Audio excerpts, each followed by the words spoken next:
It's time to play the show. The bell has rung, and that big show might be over. But it's time for us to bring wrestling information you can enjoy with the match predictions, analysis, the ups and downs of professional wrestling, our reaction, some beverage drinking to bring you logic on tap with your good brothers. It's time for you to look into the eyes of Howard Blues and the Mark Kidder on Beer, Blues, and BS. Good evening, ladies and gentlemen, and welcome to a special wrestling review brought to you by the Triple B. That's right, we are reviewing the WWE Premium Live Event Backlash France. I am your host, the living embodiment of Charlie Brown, Howard Blues, here, as always, with my co-host, the man, the myth, the Monsieur, the legend, the Mark Kidder. Kidder, how you doing tonight?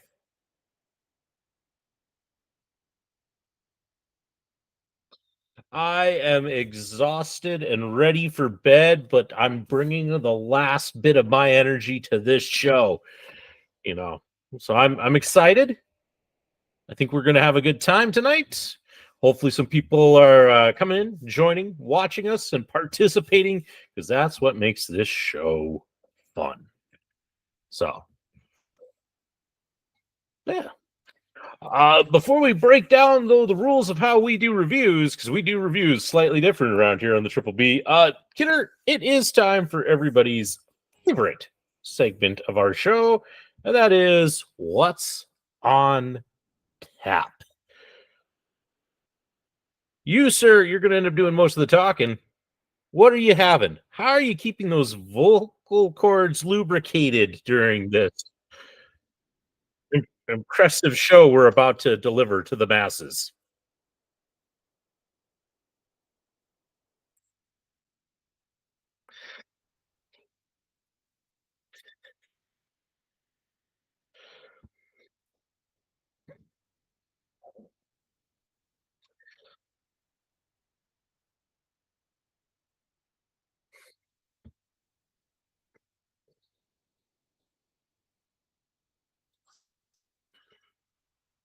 Ah.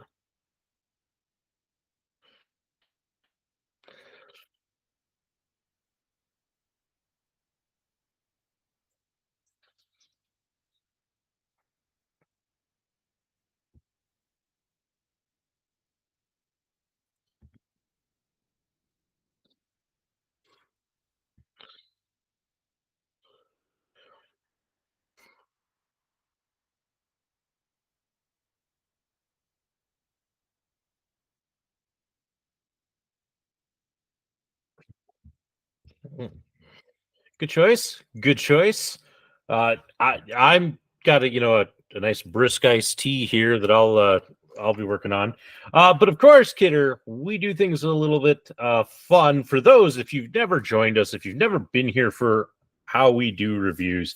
Kidder and I have been watching pay-per-views for a number of years now, and as part of that, we like to make predictions. But this isn't just like a prediction. No, we put something on the line, and that is the now defunct WWE pay-per-view bragging rights. That's right. We compete to see who can get the most points correct, the most guesses, the most predictions right on all the matches. Plus, we throw in some bonus questions to make things interesting. And to make it even more interesting for myself, I do penalty shots. So if I get any wrong, we'll be playing a favorite game of ours. If you know, you know, and I'll be drinking. So we'll you do. You are the yes, and you are also the current holder of bragging rights. You won it on AEW's Dynasty. It's my chance to get it back. Will I? We'll see. I don't have high hopes, but there's always a chance, and that's what matters. Other than that, I think that's kind of all of the. I guess I should state, for anybody who doesn't know, I got kids, so I don't often get to watch the pay-per-views these days. So Kidder is our man who has seen all the action. He's going to break it down. tell us the good, the bad, and even name our DraftKings screwy finish of the night as I keep score and hopefully, shot glass free. So I think that's a good start. Kidder, I guess we begin where we always begin with the kickoff. Pretty much. And you're drinking already. I mean, just a bit of tea, lubricating those vocal cords, man. It's been a lot of talking already today. Gotta it seems bring up like the voice. That, yeah. Yes. Well, you can donate. Help us. Go online. Streamlabs.com/beerbluesbs. Right at the bottom of your screen as you're watching this. And for as little as $1 a month, help our little starving and thirsty podcast carry on for yet another day, another week, and another month, and maybe even, just maybe, another year with your help.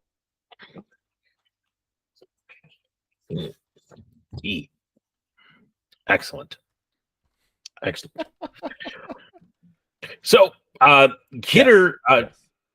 but before you dive into the kickoff, yes, I should add, we had a bonus question. We've been tossing around the idea of doing this bonus question for a while with the WWE Premium Live events, and that is, will there be a match on the kickoff?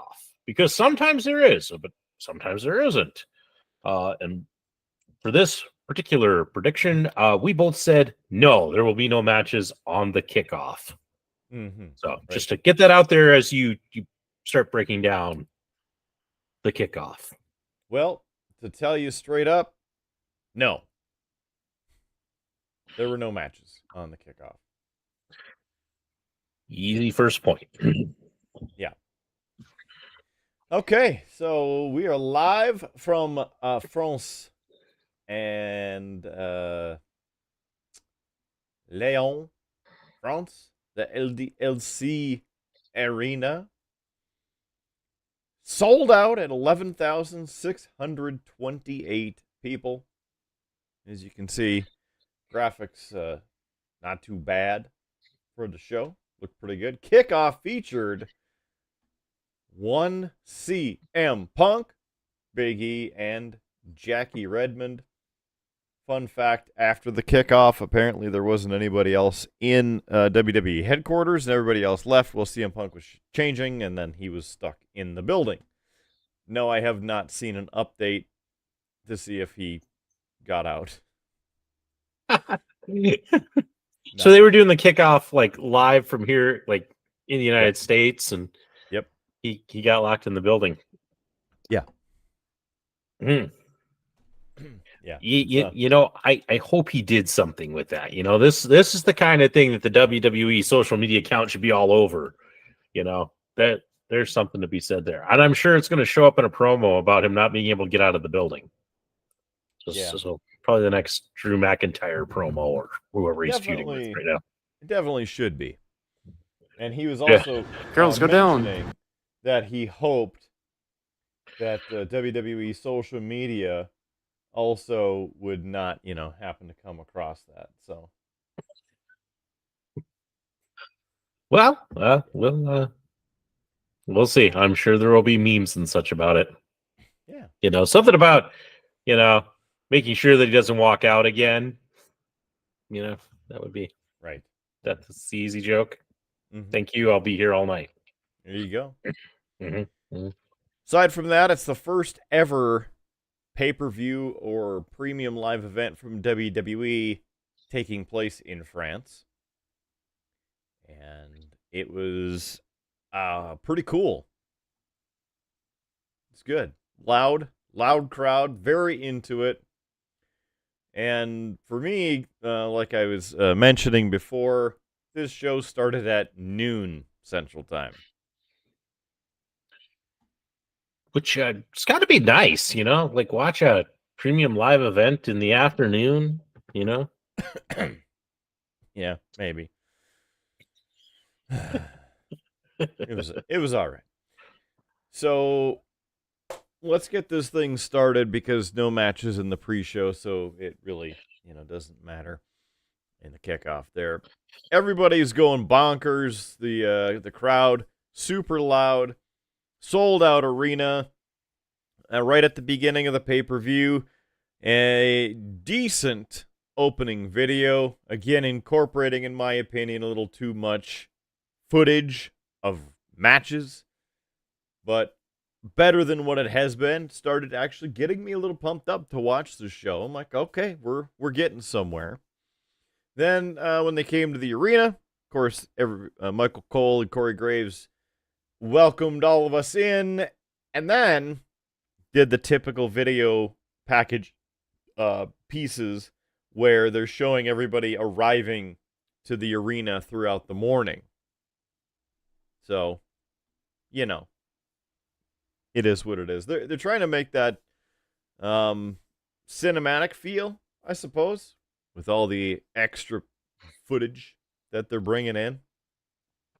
I don't know. How do you feel about that? I'm showing the wrestlers like coming out of their buses and through the parking lot and stuff. I think they're trying to capture that same feel that you get from like a sports pregame, like when they have that pregame commentary and they're like, let's, here's some footage of the hockey team walking in and you're seeing them dressed in their suits and, they got the headphones on, they're, getting pumped up, ready. I think that's what they're trying to do. They're professional wrestling is, especially since they've been trying to be sports entertainment, is constantly trying to find ways to mimic real sport. And I think that's just part of it. So I don't mind it. I'd like it more like on the kickoff show than like once the show started, but yeah, I agree. It is what it is. Too much of a time waste. Great for the kickoff. All right. Yeah. First match on tonight's card is the tag team match. RKO versus the Bloodline. Yeah, we got a couple of points on this one. Kidder, you and I both chose the Bloodline to win. You said it was because it was going to be something screwy that happened. I said that it was probably more because, they're trying to reestablish this Bloodline faction, so they need the win.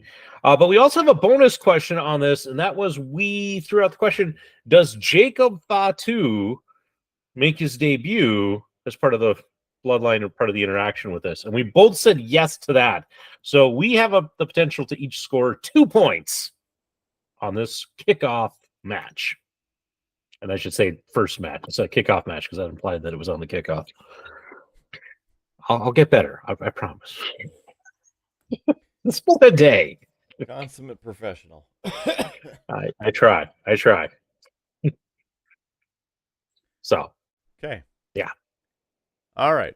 So here we go. First match on the board. Get ready. This is going to be something.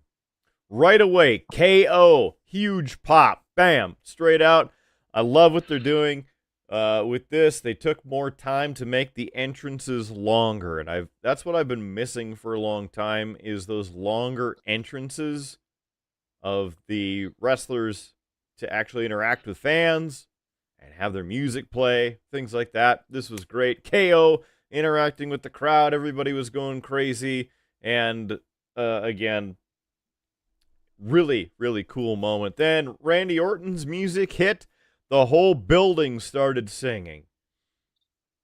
It was just echoing. Everyone singing his song.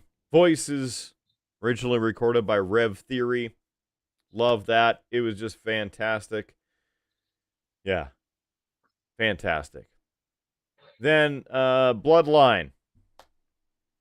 They ended up coming on out. Of course, it's Solo Sikoa and Tama Tonga. Paul Heyman joining them as well. So, very good. You got to watch the video of Orton's entrance, though, of the crowd singing, because it's even louder and even crazier than AEW fans singing Judas by Fozzy when Chris Jericho enters. Wow. The whole building was just shaking. I'll have to go find this thing. Yes, Find a clip. it's all over WWE social media accounts, so it shouldn't be too hard. That's good. That's good. I need an easy find. Yeah, don't make me send it to you as well. Then, of course, Samantha Irvin. Everybody's been very happy. She's been doing the ring announcing for WWE, primarily on Monday Night Raw. The crowd was introing the wrestlers with her. Wow. Like that loud. Yeah. Awesome. So very cool pieces for each of these matches. And it happened all night or midday in North America. So it was very cool. Interesting fact, this is Tama Tonga's first televised WWE match. So his debut, essentially. Michael Cole and Corey Graves were talking about Paul Heyman being left in control of the Bloodline, but Heyman saying on SmackDown that he hasn't talked to Roman Reigns since WrestleMania. And then is that the question of the idea that Solo Sikoa is the new boss of the Bloodline, and that is pieces to be sorted out in the days, weeks to come.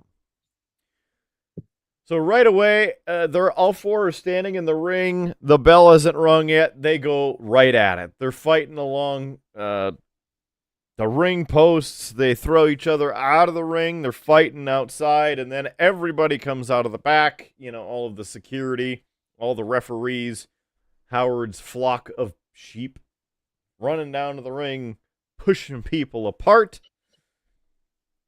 And then Nick Aldis comes out and says, all right, if you don't want to listen to rules and you want to do whatever you want, and he says something in French, changes the match to a no DQ, no count out. This is now a street fight.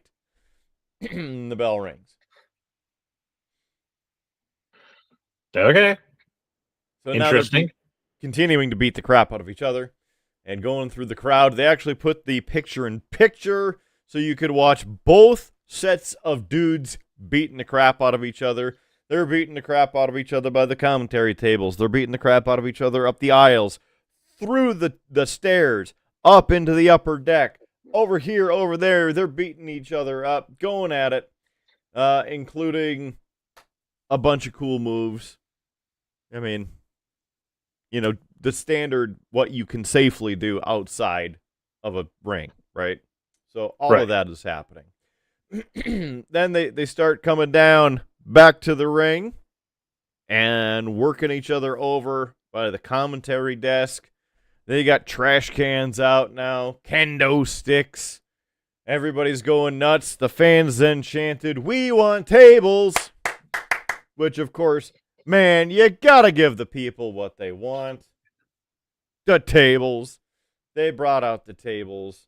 Owens hit a frog splash off the apron, put Tama through that table. The whole building went nuts. They had a tight shot on Randy standing in the ring, and the camera was just shaking. It's just, the whole building was on fire, practically.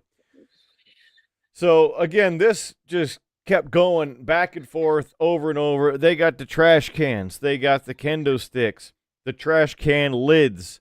They had chairs. They're going all over the place. It is a back and forth match. So very good action back and forth.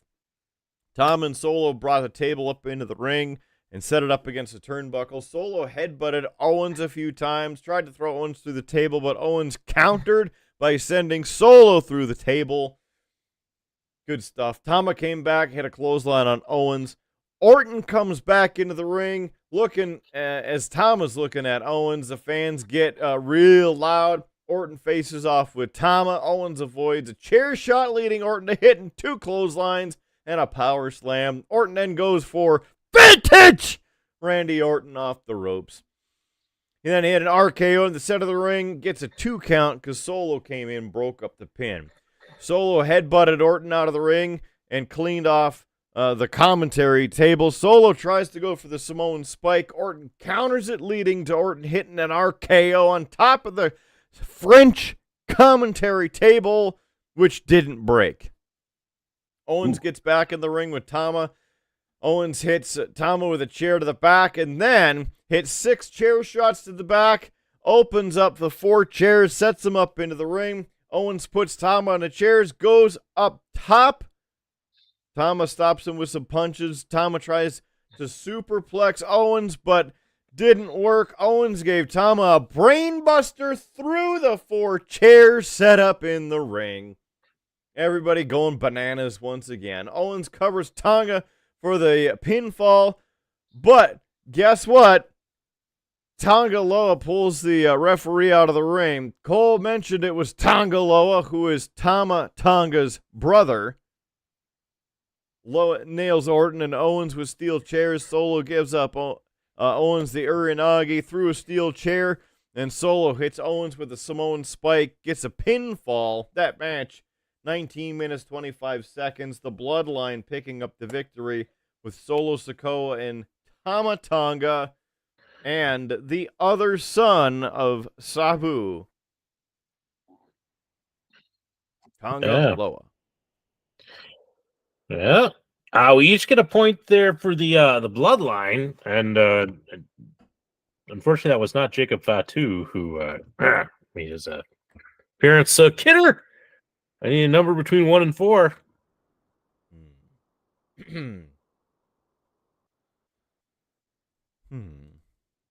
Hey Google. Uh-oh. Pick a number between 1 and 4.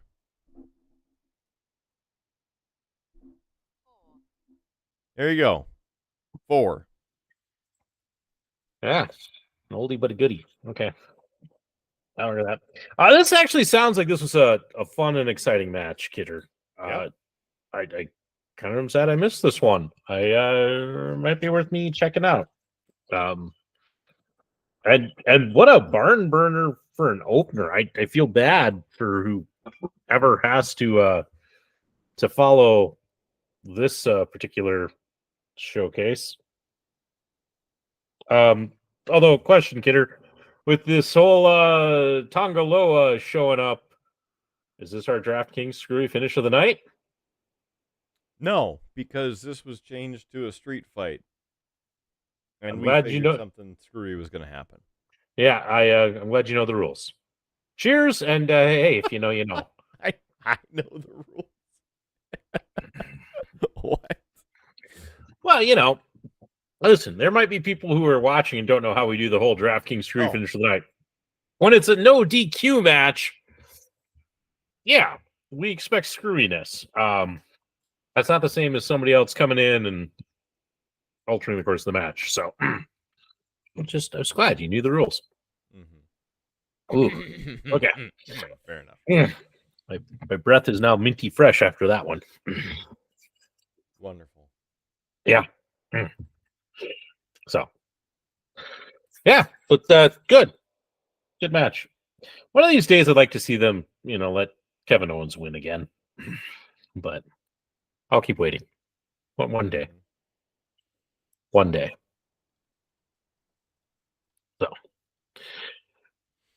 So what's next? Oh, wait. I was about to say, it's a promo. Yeah. Duh. Kidder, I almost, but I didn't want to make you have to keep track. I almost suggested as a bonus question that we guess the number of promos during the course of the pay-per-view. But I couldn't do that for you. So we'll have to remember that for like the next time that we watch a show together. And I will okay, together. Yeah, together, and I'll keep count. And then the question is promo versus promotional material, like commercial. We'll define that when we get there and have that. But yeah, future bonus question for the next time that we watch a show together. Number of promos. That'll be a good one. Okay, fair enough. Yeah. So who has the unfortunate bad luck of having to follow this match? Well, of course, Howard, it would be the triple threat match for the WWE Women's Championship with Bayley versus Naomi and Tiffany Stratton. Ooh, this is an important match, Kidder. Mostly because this is the only match that you and I disagreed on in the entire prediction run. So this is it, man. This is going to be for bragging rights. You have the champ Bayley retaining. I went out on a limb because it's no fun if we were completely the same. I got Tiffany Stratton to win. So let's see how this goes. One of us might be happier than the other. Of course, it could be possible that we're both wrong, and then it's a tie. But in which case, we've never discussed this, but I believe that, champion's advantage would go and you would still earn bragging rights. So, Oh my God. This is just getting out of hand. This match is 13 minutes, 10 seconds in length. Again, triple threat match. The crowd going completely bonkers here. Tiffany Stratton, first one to come on out. And again, still going with the extended entrances and their music. Naomi coming on out. People singing and waving their phones and giving a little glow in the arena. And then the role model herself, Bayley, come on out, everybody, being real happy there. And of course, Samantha Irving doing the in-ring announcement for this as a championship match. They're doing the whole focus on the championship introductions now, where they introduce the challenger or challengers, and that individually, and they have the names come up at the bottom with challenger, and then the champion with the championship graphic and the belt on that graphic as well. And the crowd talking along with Samantha Irvin, doing the championship introductions, I guess you could say.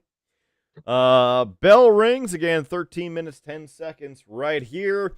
Right away, the crowd starts singing, "Hey, hey, Bayley, ooh, oh, I want to know if you be my girl." And of course, Howard likes singing that one too, so I'm surprised he didn't join in. Maybe he didn't because of the lag. A little bit because of the lag. I didn't want to be off. I actually sing that song to my daughter. I change it to her name. But you'll appreciate this, kid. Every time I get to that part about, will you be my girl? She just looks at me and goes, "No." I got a pretty sassy 2-year-old. That's what I gotta say. She also sings it back, but she doesn't. She's 2, so she doesn't have all the words. So she just does the ooh ah part. So it's just ooh ah ooh ah ooh ah. Be my daddy. It's cute. It's awfully cute. Fair enough. Yeah. Tiffy time chance.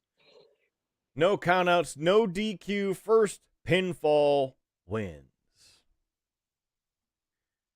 All three go at each other. Pin attempts right away. Bayley hits an elbow to the back of Tiffany along with a clothesline. Naomi rolls up Bayley. Bayley covers her, gets a 2 count. Stratton gets a pin attempt on both for a 2 count there. Naomi kicks Stratton in the ribs, followed by Naomi drop kicking Bayley. Hits down. Stratton hits a cartwheel back elbow on Naomi, but Bayley was there to knock Stratton down.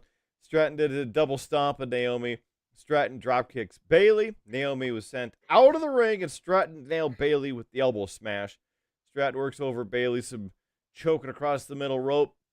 Bayley tries to fight back with some punches, but Stratton hit a clothesline, gets a 2 count there. Bayley jumps over Stratton, leading to a roll-up. Stratton knocked down Bayley with an elbow for a 2 count. Lots of fast and furious action in this one as we're getting going here. Stratton goes for the handspring elbow. Bayley catches her. Stratton comes back, hits an Alabama slam for a 2 count. Naomi tackles Stratton through the ropes and onto the floor. Stratton set Naomi over the barricade. Then Stratton nailed her with a handspring back elbow on Naomi onto the floor. Stratton was celebrating on the floor. Bayley hit the suicide dive onto Stratton onto the floor. Naomi kicked Bayley, followed that with a blockbuster neck breaker off the barricade onto Bayley on the floor. Then Naomi spiked Stratton onto the apron and then hit the split-legged moonsault off the top of the turnbuckle and a 2 count because Bayley broke up the pin. Naomi then sent Bayley face first into the middle turnbuckle. Naomi tried to move on Bayley, but Stratton pulled Naomi down off the turnbuckle. Naomi was back up. Naomi hit a power bomb, gets a 2 count. Then Naomi applied a submission move on the arms and shoulders, but Bayley was there to break that up. Top rope elbow gets a 2 count there. Bayley tried to cover on Stratton for 2. And Bayley tried to hit a sunset flip, but Stratton countered that, got a 2 count of her own. Bayley gets a Bayley to belly and a 2 count. Stratton sent charging Bayley into the turnbuckle. Stratton hit a rolling senton on Bayley, and Naomi was there to pull Tiffy out of the ring. Stratton and Naomi battled on the floor, where Stratton hit Naomi with an Alabama slam onto the commentary table, and then grabs Bayley and hits an Alabama slam on her onto the French commentary table. Stratton jumped off the top with the prettiest moonsault ever, but both women avoided it. Bayley and Naomi did a 3D on Stratton. Cole said Naomi would be familiar with that in reference to Naomi's husband, Jimmy Uso, doing the 1D. Bayley and Naomi then faced off in the ring while Stratton bumped to the floor. Naomi went for the cradle. Bayley counters it, uses the momentum, sits on top, holding the legs, a 1, 2, and a 3. Your winner and still WWE Women's Champion. Hey, hey, hey, hey, Bayley. So, Yeah. pretty good there. I mean, this sounds like a good follow-up to that street fight. I'm kind of impressed. This is a good show so far. I'm really sad I kind of missed this one. This is You should. it's been good. I will say this does mean, Kidder, that you are winning bragging rights at the end of this. So hey, with that, pick a number between 1 and 4. Oh. Hey, Google. Pick a number between 1 and 4.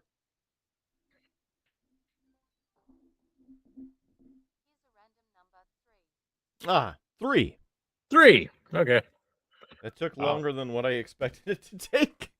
I had to think about it. It did have to think Weighing about its it. options. It's like, I mean, what do I want to hit the old Howard with? What mystery shot is he having tonight? We'll see. So, no, this sounds like a pretty good triple threat match. I thought of a spot, and because they, she slammed them onto separate commentary tables. I want to see a spot sometime. Here's a good one. WWE, if you're listening, because, I mean, sometimes they're listening.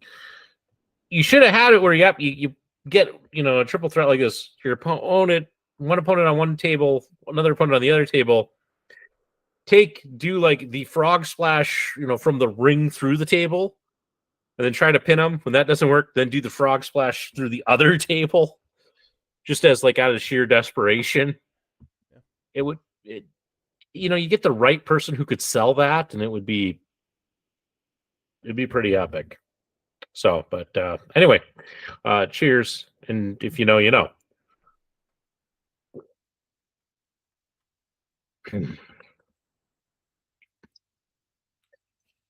I do like number 3. That is smooth, man. Very smooth. Hopefully that's my last shot of the night, Skidder. Hopefully I'm good the rest of the way. But we'll find out after this promo. Yeah, because guess what? They had a promo for NBC's coverage of the Kentucky Derby, the 150th running of the Kentucky Derby, and an announcement that there will be a WrestleMania announcement during the coverage of the Kentucky Derby. Are they going to do something like really gimmicky like this. I mean, like have Randy Orton RKO a horse. That would No. that would have been good. No, PETA would be mad, and then it wouldn't be even WWE anymore. It would be something completely different because we know what happens when PETA gets involved. I mean, but just how, because it's always RKO out of nowhere. Nobody would expect him to RKO a horse. Mm-hmm. Okay, the shots are clearly getting to me, Kidder. We better keep moving on before I say something more ridiculous. Kind of sounds like it. So yeah, we've had two. Throw it out there because at this point I'm not going to wait until later to announce it because I'll probably forget. So during it, there is about a 1.5-minute promo that they put together with Triple H, and WrestleMania 41 will take place at Allegiant Stadium in Las Vegas, Nevada, April 19th and 20th, 2025. So you now have 11 months left to get that together. And then you'll be able to do that. The reasoning, Minneapolis was in the running, and this was apparently their closest chance of securing WrestleMania. However, the city of Minneapolis is having a problem and got it in their heads that they need to make it a requirement that Lyft and Uber drivers are getting a minimum wage. And I want to say that it's like $20 an hour. Well, this is why WWE didn't announce WrestleMania 41 at WrestleMania 40, because they were hoping that the city would figure it out with those two companies, because Lyft and Uber are thinking about removing themselves from Minneapolis because of this smart, it's ridiculous thing that the city's doing. Okay? So essentially, this is like their 5th time of attempting to have it, and they would have had it had they not been screwing around with, the rideshare people and companies. So really, as it keeps going, Allegiant Stadium and Las Vegas were giving a lot of incentives for WWE to come to Las Vegas over Minnesota. And again, WWE expressing their concerns, and the biggest one being Uber, Lyft, and the fight with the city and their own regulations. They're also changing the dates up a little bit, so it's mid-April because they don't want to be in the midst of March Madness and the finals, Final Four, and all of that stuff. So, and I guess drivers are getting supposed to be getting paid $15 an hour according to Minneapolis rules and regulations. So, yeah, that's a huge part of it, because think about all the millions, like the tens of millions of dollars that WrestleMania week would bring to the Minneapolis Metro. And unfortunately, that is not going to happen. But some other sources saying other Vegas venues, there are plans to have Raw, SmackDown, NXT, probably going to be at T-Mobile Arena because it's right across the freeway. But other places like the Sphere, they need to make a lot of money again, so that may be an option. And then, of course, the UFC being there, they may be involved with some of these different promotions, with WWE being there at the same time, or at least during the same week. So, either way, lots of things happening, a little bit of drama, if you will, getting the dirt in the background, and thankfully I have an inside source, so I get the lowdown when it happens.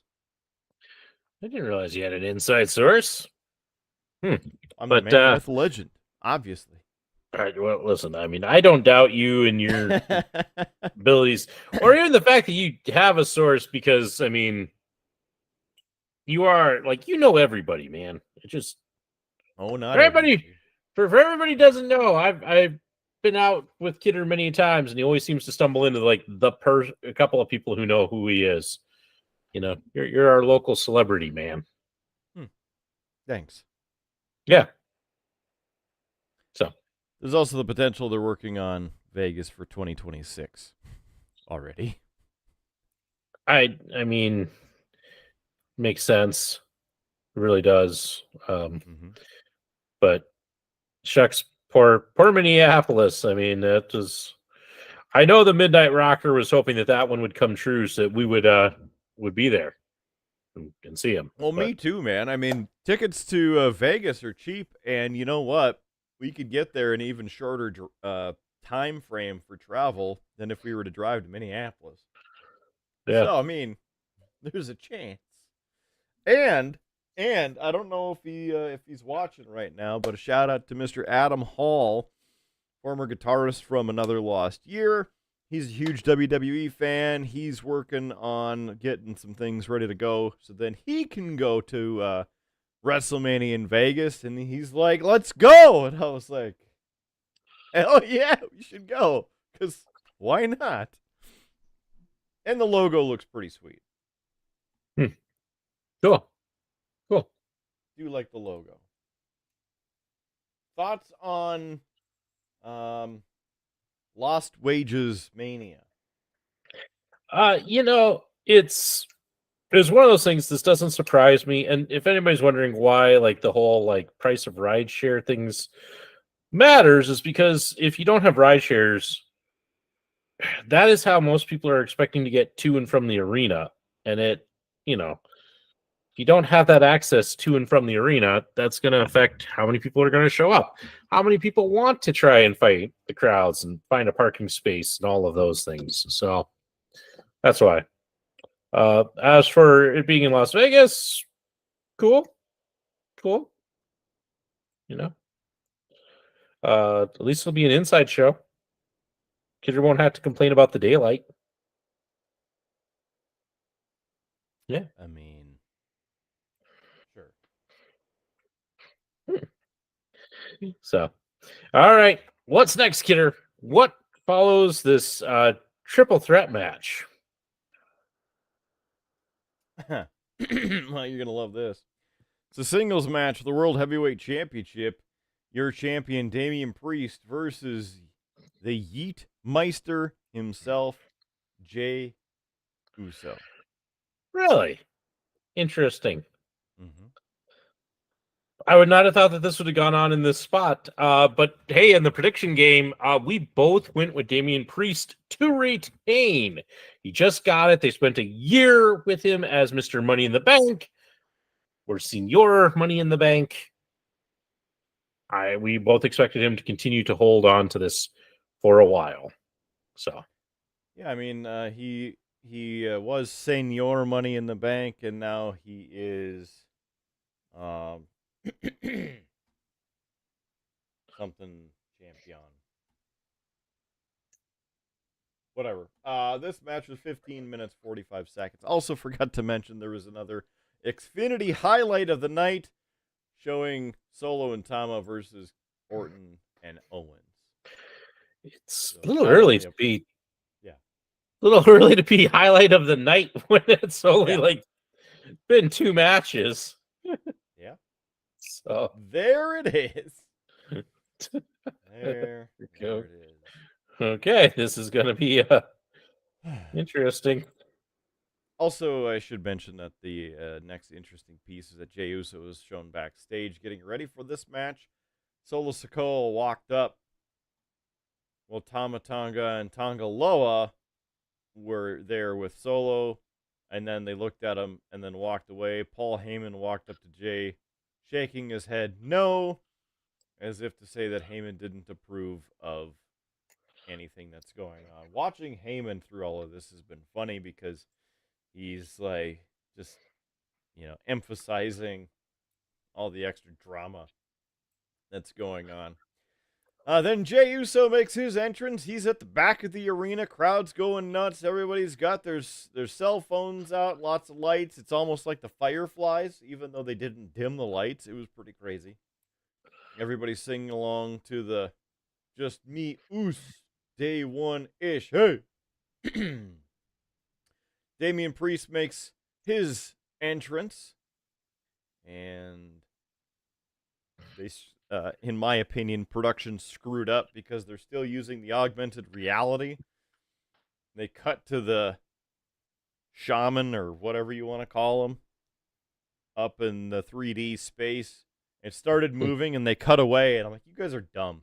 Stop using that. And then they cut back, and then, of course, it's, shooting the arrow, and, like, I just not a fan. So, but it's better than pyro, man. It's AR. It's the future. well, sure, but it has to be good. I agree. I'm poking the bear a little bit. I'm sorry. Okay. No, Thanks. I'll stop. You're welcome. Well, they screwed it up. Then they did the intros again. Samantha Irvin doing the singing along almost, the crowd singing with her through the intros. So here we go. This match, once again, 15 minutes, 45 seconds. Right away, they started chopping each other, and then Jay told Priest to hold on, and he goes like Hulk Hogan used to section out the crowd, and he yeeted them. That was pretty funny. Then they start going after it. Crowd was chanting yeet. Priest didn't like it. He blocked and got nailed by a kick. Jay hit a crossbody block off the top for 2. Left the ring briefly. Jay remaining on the offense. Then they're going into the ring. Priest starts distracting the referee, and out of nowhere, JD McDonough shows up to grab the ropes like it was a low blow. Priest hits a spear on Jay, gets a 2 count. Priest starts yelling at JD McDonough, wondering what he's doing there. Priest tells JD he didn't need his help. Then Jay super kicks JD off the apron, and then Jay hits a super kick on Priest. Jay hits an Uso splash off the top, gets a 2 count. Jay and Priest start punching and hitting forearms. Priest delivers more punches, but Jay comes back with an uppercut. Jay super kicks Priest, followed by an enziguri.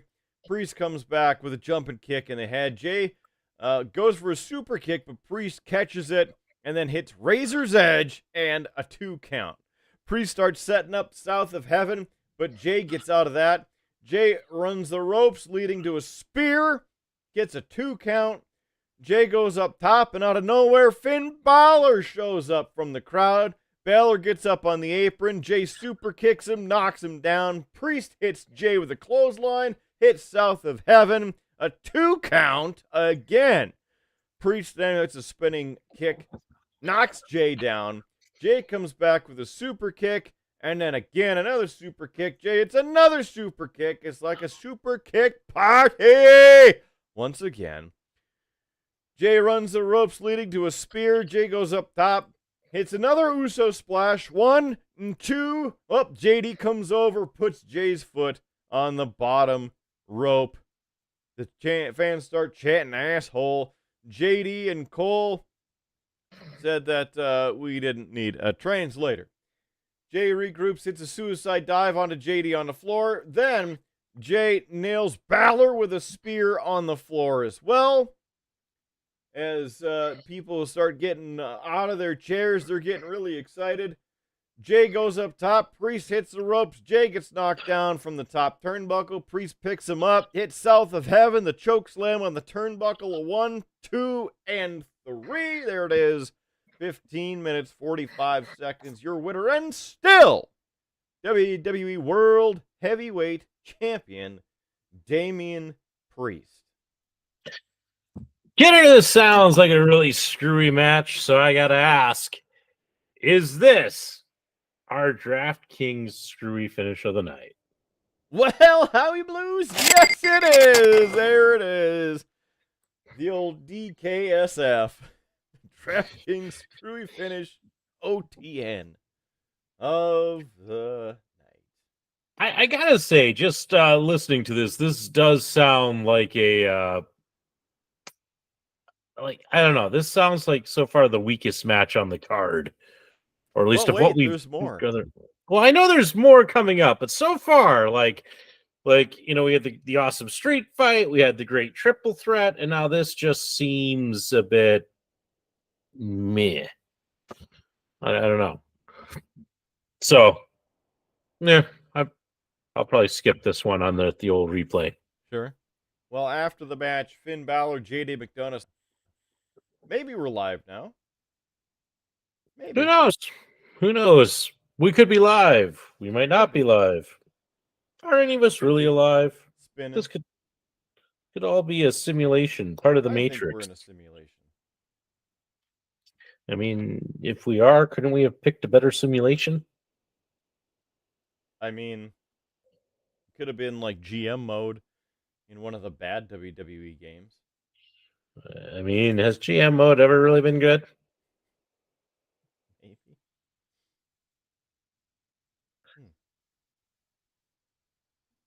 I don't know if it's actually kicking or not. Well,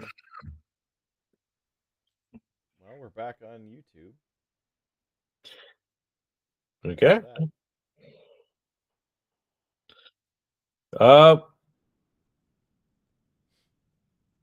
We seem to be on Twitch. We seem to be. I love it. This is what happens when there's updates for things. You know what I mean? Yeah. I mean, wait. You seem to be there. But anyway. Right. I'll have to figure this out later. I mean, we're maybe up. I don't know, but we'll try and figure this out, I suppose. Yeah. Maybe because this is being kind of lame, I'll do a speed read for the rest of this match, because whether it's up or not, that's one thing. Basically, middle of this match, Jade took over and did a lot of the moves for her team, and the action kind of got loose and bad, and it wasn't really a good mid part of the match. It started getting kind of weird, and like everybody basically was blown up until right at the end when they had some more decent quick moves, power bombing their opponents. And then what was really cool at the end is Asuka held Belair, leading to Sane jumping off the rope with the insane elbow and Belair for a 2 count, but Jade broke that up. Jade catches Sane out of midair, throws her up onto her shoulders, spins her around into the front into the Jaded move, bam, hits her, flips her over. Belair grabs Asuka, hits the KOD for a 1, 2, and 3, and your new WWE Women's Tag Team Champions, Bianca Belair and Jade Cargill. I'm not going to spend much time on the analysis of this, Kidder. This match sounded just meh, and it was very predictable that they were going to put this on Jade and Bianca. So we'll see. We'll see what kind of run they can produce out of this. But hopefully, it sounds like Jade was kind of on the rough side of things, and hopefully, teaming with Bianca and traveling with Bianca, she'll improve. It's the best we can hope for. I mean, it's almost because this is probably one of her longest matches that she's ever had. Yeah. And I think there was a little bit of the problem with that. But again, they win. It's cool. We'll see what they end up doing with them. So more commercials, more promos, and SummerSlam announced August 3rd, 2024 in Cleveland, Ohio. Well, the Cleveland Browns Stadium. I'm sure it'll be a big show, and yeah. Also see what they do. starting Monday, King and Queen of the Ring tournament starts as they start getting toward King and Queen of the Ring, and that one taking place in Saudi Arabia. Next up, main event. It's time for the main event. Not that anybody can see or hear us, maybe. I don't know. Maybe it's going. Probably not. But it is what Who it knows? is. Dropping frames like they're going out of style. All right, this match was 27 minutes, 20 seconds. AJ Styles makes his entrance first. And then, of course, Mathon Cody Rhodes. And Howard, for those of us, if we're actually getting this recorded, we both chose Cody Rhodes. Yep. All right. So AJ Styles comes on down to the ring. The whole crowd is going nuts. There's something about France where whenever phenomenal is used, they have a little song that they use. So they were constantly singing it through this entire match. Fans singing Cody's theme song again. Really, really, really good. Kingdom by Downstraight. And singing along really loud. Championship entrance. And then it was announced that Jessica Carr, the referee, the first woman to referee a main event for the